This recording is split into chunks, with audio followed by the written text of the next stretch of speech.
A sociedade brasileira tem uma mania de se autodepreciar musicalmente falando. São tantos artistas bem novos e bem antigos que fazem um puta som e ainda tem uma galera que diz aquela velha frase sem sentido: ah, a música brasileira é ruim, como se desse pra colocar nossa musicalidade em uma única caixinha só por ser feita por aqui. Temos ótimos artistas em todos os gêneros e que possuem uma leva de fãs ainda por cima. O Terno, Maria Beraldo, Letrux, Jatsa, Jupe do Bairro, a lista é enorme, só citando os mais recentes. Na verdade, ao olharmos para o passado, encontramos verdadeiros movimentos musicais genuinamente brasileiros, como a vanguarda paulista representada, e muito bem, por Arrigo Barnabé e Itamar Assunção, ou até a MPB, lá de 1960, com Elis Regina, Tom Jobim e Chico Buarque na linha de frente. Porém, o movimento que mais gerou polêmica e estabeleceu novas possibilidades de criação foi o movimento tropicalista. Sabe o porquê? O álbum que mais representa essa fase, nomeado de Tropicalia ou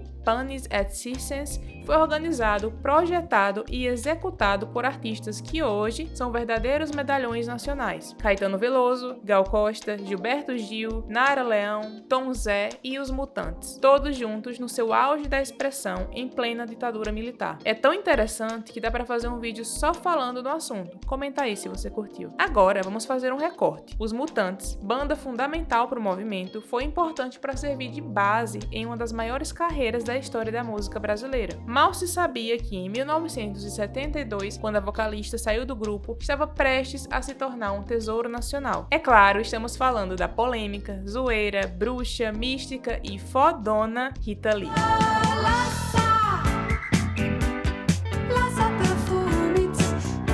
Muito provavelmente, seus famosos cabelos vermelhos, seus sucessos que permeiam novelas e produções em todo o Brasil, ou sua atitude já devem ter chamado sua atenção. Afinal, ela já fez de tudo um pouco. Foi de banda, teve carreira solo, escreveu biografia, livros para crianças, foi presa, teve programas de rádio e até deu ponta de atriz na televisão. Mas, nos últimos anos, a cantora foi se afastando dos holofotes e manteve um estilo de vida beirando o hippie, alimentando mais ainda aquela vibe de bruxa dela, no bom sentido, é claro.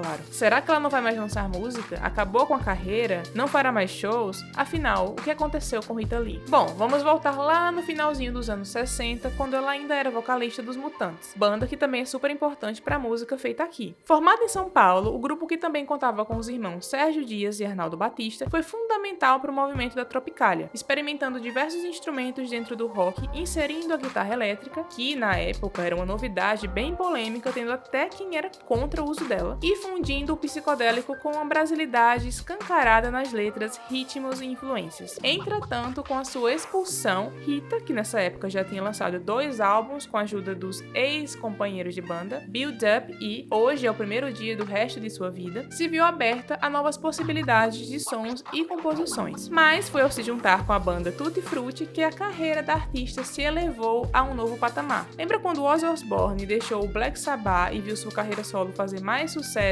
mais sentido? Pois é, foi mais ou menos isso que aconteceu com ela. O disco Fruto Proibido, lançado em 75, trouxe o Tutti Frutti como banda de apoio para Rita, que simplesmente criou um dos maiores e melhores álbuns do rock brasileiro. Quem aí lembra de Agora Só Falta Você? O hit que tocou em dezenas de novelas e filmes por aí é um dos maiores da cantora, junto com a canção que encerra o disco, Ovelha Negra, que dispensa apresentações. São tantas versões e covers por aí que muito provavelmente você deve conhecer e nem sabe que é dela. O instrumental animado, cativante, junto às letras provocativas, engraçadas e inteligentes, já mostravam que a personalidade forte da cantora iria longe. E realmente ela era e é tão única, que gerava bastante polêmica na época. Não podemos esquecer que o Brasil enfrentava a ditadura militar nesse período, onde os exílios, sumiços e prisões de artistas se tornavam cada vez mais corriqueiros. É claro que os militares ficavam de olho em todos os resquícios da Tropicália e qualquer movimento crítico ao governo. E em agosto de 76, Rita foi presa, mesmo grávida, sob acusação de uso e porte de maconha, um exemplo utilizado pelo regime para intimidar e servir de exemplo à juventude brasileira. E foi Elis Regina, outra lenda da música brasileira, que a visitou na prisão e foi fundamental para que a sua liberdade fosse decretada. Esse ato formou uma amizade entre as duas, rendendo até parceria. Não podemos esquecer que durante sua gravidez, a artista namorava e já estava morando com Roberto de Carvalho, músico que teve extrema importância importância para o que estava por vir na carreira de Rita. O casal, a partir de 79, lançou diversos álbuns conjuntos, estabelecendo o nome da cantora como um dos maiores e mais famosos pelas rádios e televisões ao redor do nosso país. São tantos sucessos que fica até difícil listar aqui, mas muitas canções dessa parceria ainda dão o que falar e sempre estão tocando em alguma festa, churrasco, encontro de amigos. Como não esquecer Lança Perfume, Desculpe Auê e Flagra. Entre shows em estádios lotados e músicas no topo das paradas, fez sua icônica apresentação no primeiro Rock in Rio em 85, mas já deu muitas entrevistas com o passar dos anos, revelando que não teve uma boa experiência no festival e que os brasileiros foram tratados feito lixo. Nos anos 90, Rita foi até VJ da MTV Brasil com seu programa de entrevistas, o TV Lisão, que durou pouco, mas chamou a atenção do público através da figura da artista. Outra parceria bem interessante com a emissora foi seu acústico MTV, lançado no final de 96, com participações de nomes de peso, entre eles Cássia Eller, Milton Nascimento e Titãs. Durante os anos 2000, a cantora se mostrou bastante ativa, alcançando grandes sucessos como o hit Erva Venenosa, um dos mais famosos de sua carreira no disco 3001. Outro projeto bem bacana da Rita nessa época foi o Bossa Beatles, onde ela fez diversas releituras dos clássicos da banda inglesa, gerando novamente um grande apelo em vendas e sucesso. Entre projetos, shows e turnês, ela nunca parecia se cansar e nem dava um sinal que iria parar. Porém, essa hora de parar chega para todos e Rita soube identificar qual seria o melhor momento de deixar os palcos. No começo de 2012, anunciou que iria parar com os shows, mas ainda continuando a lançar músicas. E não deu outra. Seu último álbum, até o presente momento, Reza, foi lançado no mesmo ano e fez novamente muito sucesso. A música, que é muito a cara da artista, foi tema de novela e tocou tanto nas rádios que foi eleita a música com mais downloads daquele ano, pelo iTunes Brasil, passando inclusive o hitzão da época, Ai Se Eu Te Pego, do Michel Teló. Isso que é aposentar com grande estilo, hein, Rita? Seu prometido último show chegou e, como não poderia faltar, trouxe uma grande polêmica. Em um desentendimento com a polícia, Rita foi apreendida ao final do seu show lá em Sergipe, acusada de desacato e apologia ao crime. A treta foi feita, mas não durou muito. Ela foi liberada e deu tudo certo. Entretanto, ela ainda fez mais um show no ano seguinte, em 2013, na comemoração dos 459 anos de São Paulo, celebrando toda a sua carreira, passando pelos hits e com aquele sentimento final de sua última apresentação. Para todo mundo que estava lá, inclusive para a cantora, a apresentação soou como uma despedida otimista e cheia de energia, que é uma marca dela. Desde o último show, Rita começou a se tornar mais reclusa e aproveitou para viver sua aposentadoria longe dos holofotes, assumindo até os cabelos brancos. Através de suas interações nas redes sociais, fomos acompanhando nos últimos anos as atualizações de seu dia a dia, mostrando que ela se encontra numa fase bem good vibes, curtindo a vida. Por mais que ela esteja longe dos palcos, não significa que ela parou de produzir e lançar arte. Escreveu Rita Lee, uma autobiografia que foi um grande sucesso e nos revelou muitos segredos e passagens de toda a sua história desde a infância. Além disso, escreveu livros infantis, apostando em seu jeitinho todo único para encantar as crianças pelo país. Novamente, deu super certo.